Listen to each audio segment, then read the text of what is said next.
लोकसभा चुनाव को लेकर सियासत गर्मा गई है। पक्ष और विपक्ष एक दूसरे पर आरोप प्रत्यारोप के खेल खेलने में लगे हुए हैं। तो वहीं होली के मौके पर समाजवादी पार्टी के अध्यक्ष अखिलेश यादव अपने पैतृक गांव सैफई पहुंचे और इस दौरान अखिलेश यादव ने बीजेपी पर परोक्ष रूप से कटाक्ष करते हुए कहा कि होली बहुरंगी त्योहार है, लेकिन कुछ लोगों को केवल एक रंग पसंद है।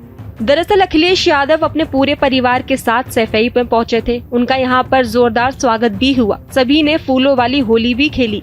यहां फाग वाले गीत भी गाए गए। काफी संख्या में क्षेत्र से नामी ग्रामीण फाग गायन करने वाले लोग इसमें पहुंचे थे और यहाँ नेताजी मुलायम सिंह को भी याद किया गया। तो वहीं सैफई में होली मिलन समारोह को संबोधित करते हुए अखिलेश यादव ने कहा कि होली का त्योहार हमें खुशियां मनाने, एक दूसरे को गले लगाने का मौका दे रहा है। आपको और मुझे संकल्प लेना चाहिए कि हम अन्याय के खिलाफ लड़ते रहेंगे। होली एक बहुरंगी त्योहार है। कुछ लोगों को रंग पसंद नहीं है, वे केवल एक ही रंग पसंद करते हैं, लेकिन हमारा लोकतंत्र तब मजबूत होगा जब इसमें अलग अलग विचारधारा और अलग अलग सोच के बहुरंगी लोग शामिल होंगे। अखिलेश यादव ने पेपर लीक को लेकर सरकार पर तंज कसते हुए कहा कि सरकार जानबूझकर प्रश्न पेपर लीक करवा रही है, क्योंकि सरकार नहीं चाहती नौकरी देना पड़े।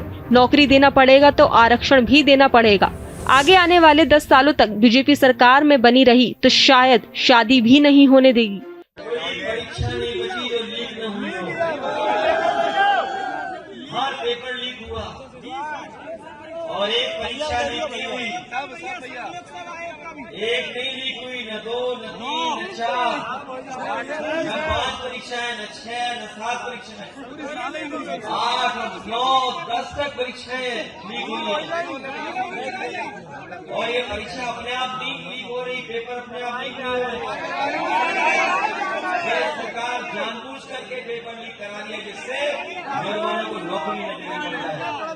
और केवल सवाल नौकरी का नहीं है, नौकरी के साथ साथ अगर नौकरी देंगे तो आरक्षण भी देना पड़ेगा, इसलिए जानबूझ करके ये पेपर लीक कर रहा है। तो वहीं आगे सपा प्रमुख ने ये भी कहा कि महंगाई चरम पर है। उन्होंने राष्ट्रीय अपराध रिकॉर्ड ब्यूरो के आंकड़ों का हवाला देते हुए कहा कि एनसीआरबी के आंकड़े बताते हैं कि बीजेपी के कार्यकाल में 1 लाख किसानों ने आत्महत्या की है। सपा प्रमुख ने सवाल किया कि 1 लाख किसान जिस देश की आत्महत्या कर रहे हो, वो देश कैसे विकसित भारत बनेगा।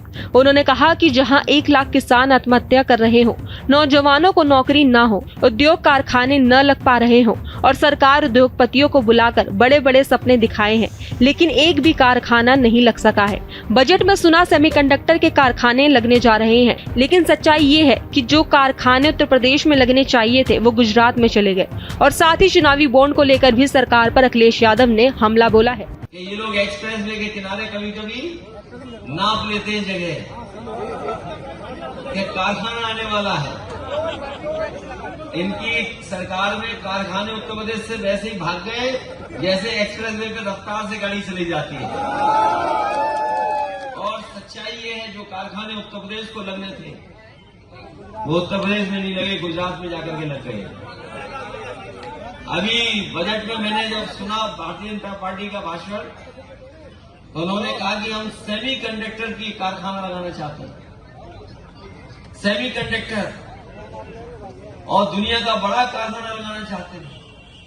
वो कारखाना आपके यहाँ नहीं लगा, वो जाकर के गुजरात में लग गया। इसलिए सब कुछ वहीं जा रहा है। और इलेक्टोरल बॉन्ड्स बताओ कहां गए सबसे ज्यादा? ये चंदा नहीं है। चंदा तो अपने आप खुश होकर लोग देते हैं। लोग आपका सहयोग करते हैं, उसको चंदा बोलते हैं। लोग आपकी मदद करते हैं, उसे चंदा बोलते हैं। लेकिन ईडी, सीबीआई, इनकम टैक्स से जो वसूला जाता है वो चंदा कभी नहीं हो सकता, वो वसूली है। तो वहीं परिवारवाद पर आरोप लगाने पर अखिलेश यादव ने बीजेपी को आड़े हाथों लेते हुए कहा कि हम बीजेपी वालों से कहेंगे कि वो संकल्प ले, किसी परिवार वाले को टिकट नहीं देंगे और न किसी परिवार वाले से वोट नहीं मांगने जाएंगे।